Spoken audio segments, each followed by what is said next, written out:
Madame la Présidente, chère Alice de Maximi, chers membres du collectif, je me réjouis de parler devant vous aujourd'hui en tant que premier collectif pluriprofessionnel de femmes du secteur de la santé, vous qui portez haut le symbole de l'égalité entre les femmes et les hommes. Je sais que le nombre de ses membres grandit chaque jour et cela me rend résolument optimiste. Lors de vos récents états généraux, votre collectif a mené un travail considérable pour proposer une stratégie d'amélioration de la santé des femmes. Ces travaux, issus de la société civile, de femmes qui œuvrent au quotidien dans le domaine de la santé, nous inspirent dans nos décisions. La santé des femmes a été un thème structurant de la campagne présidentielle et c'est l'un des 4 axes du plan égalité que j'annoncerai aujourd'hui.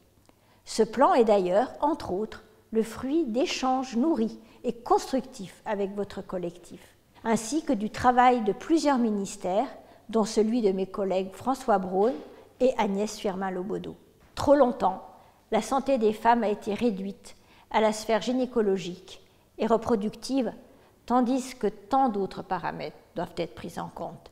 Je pense par exemple aux risques cardiovasculaires des femmes et aux symptômes particuliers qu'ils entraînent, mais également aux tabous qui entourent des moments clés comme la puberté ou la ménopause.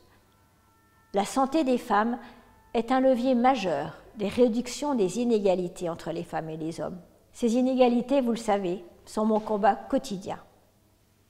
Des femmes de premier plan ont porté ce combat bien avant moi, et elles ont marqué l'histoire des avancées des droits des femmes. Nous marchons dans les pas de ces grandes femmes. Cela appelle à la modestie, mais cela doit aussi nous rendre fiers d'embrasser ce combat. Aujourd'hui, chacune d'entre vous, femmes de santé, contribuez à faire avancer cette cause et à améliorer la santé des femmes par des initiatives novatrices et ambitieuses. Si je ne peux être parmi vous aujourd'hui, je souhaite donc vous témoigner ma fierté et mon engagement sans relâche à vos côtés. Je suis persuadée que l'ensemble des projets présentés aujourd'hui, en cette journée du 8 mars, contribueront à relever les défis auxquels nous faisons face. Et j'aimerais tout particulièrement féliciter la lauréate qui va vous être présentée d'ici quelques instants.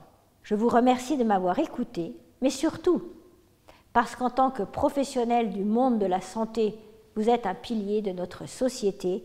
Je vous remercie de votre engagement quotidien.